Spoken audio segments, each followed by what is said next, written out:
Hola, bienvenidos a un nuevo vídeo de La Cabeza de Eva. Hoy quería hablaros de los estudios o de cosas relacionadas con estudiando en general, porque me habéis preguntado en varias ocasiones sobre este tema, incluso me habéis llegado a preguntar qué tengo que estudiar, entonces me ha parecido interesante hacer este vídeo con mis propias reflexiones y mi propio aprendizaje sobre este asunto. Cuando a una persona que no sabe mucho de la casuística se le habla de altas capacidades, la siguiente pregunta que te hace es, ¿cuántas carreras tienes? ¿O cuántos instrumentos tocas? ¿O cuántos idiomas hablas?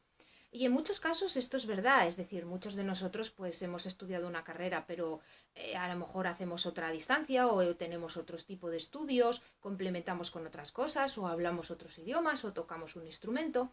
Hay personas que no, pero digamos que es la asociación general que las personas hacen sobre las altas capacidades, ya lo hemos hablado, ¿no? Esas expectativas que los demás tienen sobre lo que es esta casuística. Y como ya hemos dicho muchas veces, en realidad nosotros lo que tenemos es una mayor capacidad de aprendizaje, lo cual es muy interesante, es decir, tenemos una capacidad instalada mayor, pero la cuestión es, ¿realmente la utilizamos? Es decir, ese potencial lo convertimos en algo en muchas ocasiones. La respuesta es no. En muchas ocasiones no lo llegamos a realizar. No acabamos de convertir eso que es potencia en algo práctico, porque no lo enfocamos y porque no conseguimos hacerlo. Entonces, a mí me parece muy importante que desde que los niños son pequeños estemos muy al tanto de estas cosas. ¿Y cómo podemos estar muy al tanto del aprendizaje y de los posibles problemas que hay en el aprendizaje? Bueno, en primer lugar, tenéis que tener en cuenta que con esta mayor capacidad de aprendizaje que tenemos, que como siempre os digo, nosotros somos inteligentes pero no listos y tenemos que aprender a ser listos, aparte de inteligentes, pero esta mayor capacidad de aprendizaje que tenemos también viene acompañada, como sabéis, es un paquete informático que viene con varias cosas y también a veces trae acompañada dispersión o TDA o dislexia o discalculia, es decir, o hiperactividad, una serie de cosas que, bueno, sensibilidades al ruido, etcétera, todas estas cosas de las que ya hemos ido hablando en otros vídeos y que nos dificultan mucho a la hora del estudio y del aprendizaje. Entonces, son cosas que tenéis que observar, sobre todo con los niños pequeños. Los adultos, por supuesto, también, los adolescentes, los chicos jóvenes, pero aquellos que tengáis niños con altas capacidades, ir observando estas pequeñas cosas para ir corrigiéndolas. Por ejemplo, cuando los niños están haciendo los deberes con vosotros y están leyendo, fijaros bien si cuando leen se saltan palabras o cambian las palabras. Es decir, ellos están leyendo un texto y la cabeza les va más rápido y a ellos les pega más la palabra muy en vez de la palabra y la cambian. Entonces, cuando están leyendo, vosotros veis que no dicen la palabra correcta. O de repente dicen un sinónimo en vez de la palabra que tenían que decir. Entonces, estas cosas son pequeñas tonterías y a lo mejor no le dais importancia, pero deberíais dársela porque esas pequeñas faltas de rigor se corresponden con clics que hace el cerebro. El cerebro o hace sobreinclusión o hace clic y se va porque se fue, porque le aburrió lo que estaba haciendo, o quiere correr más, o el niño está disperso o está pensando en otra cosa, y es capaz de hacer las dos cosas a la vez, y vosotros creéis que lo está haciendo bien y decís, ¿qué más da que cambie una palabra? Pero sí es importante, porque eso luego se va a traducir en el futuro en una falta de rigor, y en una falta de rigor y en que el cerebro no esté entrenado en hacer las cosas con tranquilidad y con calma y con serenidad, y se va a traducir en que a lo mejor luego en un examen de trigonometría, como me pasó a mí, pues de repente en un examen que tenía que haber sacado un 10, pues casi me ponen un 0 porque no dejaban calculadora y yo en operaciones sencillas como 3 por 3 de repente puse 6 en vez de 9, como ya os conté una vez. ¿Por qué? Porque mi cerebro saltó y fue a lo fácil, 3 por 3 y en vez de 9 puso 6 y no me di cuenta, y entonces el resultado del problema estaba mal numéricamente cuando todo el razonamiento trigonométrico estaba correcto. Entonces, tenéis que estar atentos a estas pequeñas cosas y hacer que los niños aprendan a tener rigor. Entonces, cuando veáis que hay una palabra que la cambian, le decís, oye, no, vuelve a leerlo porque has cambiado esa palabra. Comprueba. Cuando escriben, lo mismo, es decir, cuando están escribiendo y veis que están escribiendo una frase y de repente hacen el switch, por ejemplo, están escribiendo mi y en vez de escribir mi escriben my en inglés y ponen una Y en vez de una I latina, aunque sea muy divertido y digáis, uy, que mira a mi niño qué gracioso que sabe escribir en inglés, pero tenéis que pararlo y tenéis que decirle no. Cuando acabes la frase, comprueba si todo está correcto. Y probablemente lo vuelvan a repasar y no vean dónde está el error, porque su cerebro sigue interpretando eso como bien hecho. Y entonces es cuando le tenéis que indicar y tenéis que empezar a crear un cierto rigor en ese cerebro y que aprendan que chequear las cosas y revisarlas no significa ni que estén mal hechas, ni que no sean perfectos, ni que hagan las cosas mal, porque ya sabéis que nosotros con este afán de perfeccionismo que tenemos, llevamos muy mal que sobre todo los padres nos corrijan, porque nosotros queremos hacer las cosas muy bien y somos muy pundonorosos, y cuando nos corrigen nos produce como una ira porque decimos, pero si yo estaba haciéndolo muy bien y no reaccionamos bien. Entonces hay que también empezar a enseñar a los niños esa otra cosa, el rigor a la hora de hacer las cosas y también que la crítica o la revisión de las cosas no implica una crítica negativa, sino que se hace para mejorar. Y como os decía un día, cambiar la palabra está perfecto por está muy bien hecho, es excelente. Es decir, intentamos caminar hacia la excelencia y no hacia la perfección, porque la excelencia es posible y la perfección no existe. Y bueno, son pequeños acomodos lingüísticos que, sin embargo, realmente son muy importantes, porque es importante que nos demos cuenta de que a fuerza de repetir las cosas quedan. Yo me imagino que a todos vosotros os han quedado estas frases de madre tipo bébete el zumo de naranja rápido que se le van las vitaminas, o ponte una chaqueta por la noche que refresca. Estas cosas que nos repiten las madres y los padres de manera machacona y que nos parecen tonterías, pero que nos damos cuenta con el paso de los años que se nos han quedado ahí y que nosotros también las decimos. Por tanto, hay que crear estos pequeños hábitos. También con los niños estar muy atentos a la aparición de problemas en la lectura, que pueden ser posibles dislesias. Recordar que la dislexia aparece mucho en la población de altas capacidades. Generalmente las personas, vamos a decir, normales, piensan que la dislexia o la interpretan como algo que te hace tonto y curiosamente hay muchas personas con altas capacidades que sufren dislexia. Entonces, claro, imaginaros una persona que se supone que es muy inteligente y que los demás esperan de ella un gran rendimiento académico y sin embargo tiene enormes dificultades a la hora de aprender a leer o a la hora de escribir porque tiene a lo mejor disgrafía y cambia las Bs por las Vs, etcétera, etcétera. Todas estas cosas van a dificultar mucho el periodo escolar. Entonces, estar muy atentos desde el principio cuando hagáis los deberes con los niños a este tipo de cosas para atajarlas rápidamente y llevarles a un especialista, porque hoy en día las dislesias, disgrafías, todo este tipo de cosas en un buen especialista se arreglan y se mejoran pues mucho y bueno, estaréis ahorrándole al niño pues muchos problemas y sobre todo mucha pérdida de autoestima, porque como ya sabemos, nosotros creamos una expectación a nuestro alrededor, ¿no? Como os decía un día, a ver qué hace el listo, ¿no? Y esa expectación nosotros la sentimos y quizá por eso también somos tan perfeccionistas, porque captamos eso y no queremos decepcionar a la audiencia. Entonces, bueno, estar muy atentos a estas cosas, ¿no? Esto en cuanto al estudio. Otra cosa importante del estudio es darnos cuenta de que si tenemos un cerebro diferente no podemos estudiar como estudian los demás. Es decir, yo os voy a contar todos los errores en los que yo incurrí. Es decir, yo soy una persona que necesita mucho silencio, soy una persona que me distraigo con mucha facilidad y soy una persona a la que me encanta observar a los demás. Entonces, imaginaros qué pinto yo. Bueno, también que tengo un sistema nervioso muy activo y me asusto con facilidad. Tengo un oído muy desarrollado y los ruidos me molestan un montón. Y me encanta identificar patrones y me fijo siempre en los pequeños detalles. Entonces, con todas estas características, decirme a mí qué hago yo estudiando en una biblioteca. Nada, perder el tiempo. Pero ¿qué pasa? Que cuando eres adolescente, todos los demás estudian en la biblioteca. ¿Por qué? Porque en la biblioteca estudian y socializan.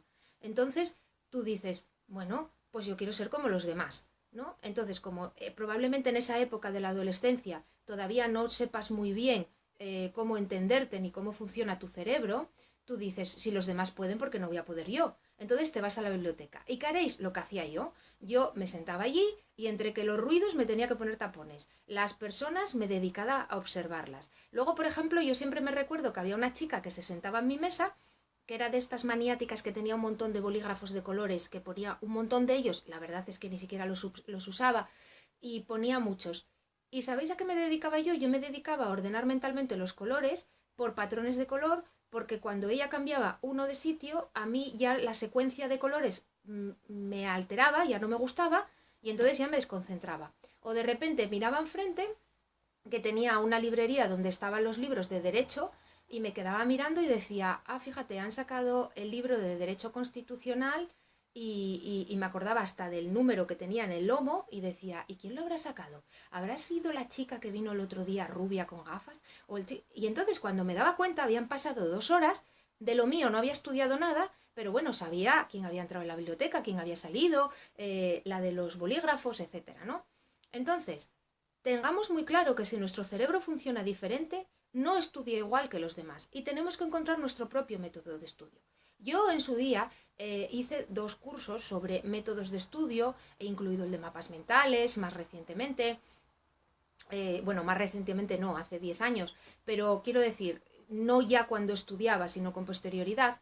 Y bueno, al final descubrí que los métodos de estudio y todo lo que uno puede mirar está muy bien y está muy bien que te den pautas, pero al final tu propia pauta la tienes que encontrar tú basado en las características que tú sabes que tienes. Es decir, si eres una persona a la que te molesta mucho el ruido y te distraen las cosas, pues es evidente que vas a tener que estudiar en un sitio que sea estilo búnker, es decir, un lugar muy aislado, donde haya muy pocos estímulos visuales y sonoros, para no irte. ¿Por qué? Porque además nosotros, cuando estamos estudiando algo que nos interesa mucho, nos concentramos mucho, pero cuando estamos estudiando algo que no nos interesa tanto, nos cuesta concentrarnos. Es lo que os decía antes del cerebro del niño que salta. El cerebro del niño salta porque está más interesado en ver los dibujos o en ir a jugar que en hacer los deberes. Y aunque el pobre quiera sentarse y hacerlo, y esté sentado e intente hacerlo con constancia, pues su cerebro está jugando con él y está diciendo, me aburro, nos vamos. Entonces esa disciplina, tenemos que empezar a tenerla desde pequeños y sí, de mayores ya la tenemos y ya somos capaces de sentarnos y estudiar algo que no nos interese. Pero el problema es que el cerebro va a estar todo el rato buscando la mosca que pasa, el bolígrafo, y tenemos que intentar quitarle toda esa cantidad de estímulos.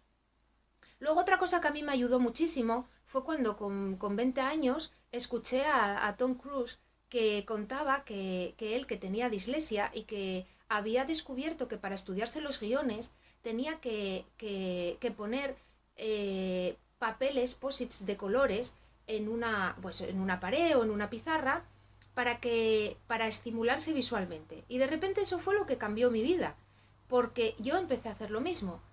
De repente me di cuenta que yo era una persona muy visual, que aprendía visualmente y que aunque soy una persona que lee a una velocidad enorme, porque leo muchas palabras por minuto y realmente las recuerdo con facilidad, el problema es que cuando mi cerebro está estresado y me pongo nerviosa por la presión de un examen, todas esas palabras que en otro lugar las recuerdo con facilidad, en el examen no las recuerdo. ¿Y qué me pasa? Que yo necesitaba hitos visuales. Entonces, ¿qué hacía? Empecé a ponerme en la pared de donde estudiaba, pues empecé a ponerme posits de colores, por ejemplo, con dibujos, con cosas que a mí me recordaban otras cosas, para ir recordando la página que estaba estudiando. Es decir, entonces cuando en el examen yo pensaba en la fórmula de la binomial de no sé qué, de no sé cuánto, yo de repente me acordaba que era una que estaba en una página donde había un post-it que tenía un dibujo de un sol, imaginaros. Entonces, ¿qué pasaba? Que me recordaba la fórmula porque la veía en la cabeza y la apuntaba. Y no tenía que recordar que era X más Y, no, simplemente la veía. Mi cerebro funcionaba así, por eso os digo que es importante que sepáis o que probéis nuevas fórmulas a la hora de estudiar y que no intentéis hacer lo que hacen los demás, porque, como os digo, si vuestro cerebro no funciona como los de los demás para muchas cosas, tampoco va a funcionar para esta, ¿no? Y probablemente descubráis que estudiéis más rápido de esa manera. También, a mí me ayudaba mucho moverme de vez en cuando. A mí el estar quieta mucho tiempo me pone nerviosa. Por eso durante muchísimos años no conseguí ni hacer yoga ni meditación. Hasta que descubrí leyendo muchos textos y leyendo cosas, llegué a la conclusión de que esta era una parte de este cerebro que tenemos que al final yo creo que nuestros cerebros son de los más primitivos que hay en el planeta y que esto nos viene de una cosa muy reptiliana de cuando vivíamos rodeados de animales y entonces tenemos esta cosa que tienen, vosotros os fijáis en la sabana africana, que los animales siempre están en movimiento, siempre se están moviendo y cuando están comiendo están mirando para que no venga otro y los coma. Y yo creo que de ahí nosotros tenemos esa inquietud que tenemos, que como os digo, es de nuestro cerebro antiguo, de esa parte antigua que tenemos y primitiva, que la tenemos muy desarrollada, que nos dice, muévete que si no te van a comer. Y es esa parte que es la que nos genera esa ansiedad de decir, si me quedo quieto, me muero. Si me quedo quieto, no estoy haciendo nada. Si no estoy estudiando otra carrera, es que soy un fracasado. Si no estoy estudiando otro idioma, es que estoy desaprovechando la vida. Y eso, esa pulsión que tenemos dentro de nuestro cerebro, es la que nos lleva muchas veces cuando estamos estudiando a no conseguir estar centrados o a que nos ponga muy nerviosos estar sentados en la silla. Entonces, como esto es algo que es difícil que lo podamos contrarrestar, podéis contrarrestarlo, pues como os digo, intentando practicar meditación, practicar yoga y convenciéndoos de una cosa. Hay momentos en los que hay que pararse y no pasa nada por pararse y no hacer nada. No hacer nada. Y no pasa nada, como si pasan 2 días y no has hecho nada. Porque has vivido, has respirado, has estado aquí y no significa que no hayas hecho nada, has hecho muchas cosas. Has recargado pilas, has cogido energía, has calmado tu mente, pero bueno, si en épocas de estudios resulta muy difícil, lo que también podéis hacer cuando estudiáis es moveros. Yo, por ejemplo, cada cierto tiempo me levantaba y me movía y cantaba una canción, ¿no? También a mí, cuando algo se me dificultaba mucho a la hora de estudiarlo, creaba una canción y la cantaba. Canciones ridículas, porque imaginaros una canción sobre la econometría. Pero así, cuando estaba en el examen y me ponía nerviosa y me entraba la ansiedad, yo me cantaba la canción de la econometría, me daba la risa, rebajaba el nivel de ansiedad y era capaz de volcar todo lo que había estudiado y lo que había aprendido, ¿no? Entonces, como os digo, investigaros, el autoconocimiento fundamental, conoceros a vosotros mismos, que hay gente que puede estudiar con la radio puesta, que hay gente que estudia haciendo el pino, que hay gente que a lo mejor va a una biblioteca atestada de gente, que hay gente que se concentra con el ruido, fantástico, pero a lo mejor vosotros no, y os estáis frustrando porque estáis intentando hacer algo que va contra vuestra naturaleza. Pensar también en los mapas mentales, muy de moda, sí, se estudia muy bien con mapas mentales, a lo mejor vosotros no os va bien hacer mapas mentales y necesitáis otro tipo de información, os va mejor estudiar de manera vertical. Yo, como os digo, estudiaba de manera vertical, colocaba el libro así, a veces ampliaba páginas y las fórmulas las ampliaba y las ponía de frente y las miraba y las pegaba en la pared. A mí me sirve más ver las cosas como en un cuadro, de frente, visualmente, de manera vertical. Entonces, pensar en todas estas cosas, autoexploraros y tratar de encontrar vuestro propio método y no os sintáis mal por no poder hacer las cosas como los demás. Pensar que si estáis en vuestra casa plenamente concentrados y conseguís estudiar en 2 horas, podéis ir a buscar a vuestros amigos a la biblioteca e ir a tomar el café con ellos. Es decir, os vais a quedar con la parte buena social, pero aparte vais a aprobar el examen. ¿Vale? No intentemos siempre adaptarnos a los demás a costa de perdernos a nosotros mismos y a costa de no aprovechar aquellas cosas que podemos aprovechar y que podemos hacer bien, ¿no? Porque como os decía, si lo nuestro es una mayor capacidad de aprendizaje, es una pena muy grande que muchas veces no seamos capaces de esa potencialidad convertirla en algo práctico. Y por último os quería decir en cuanto a lo de encontrar una profesión o una carrera en la vida.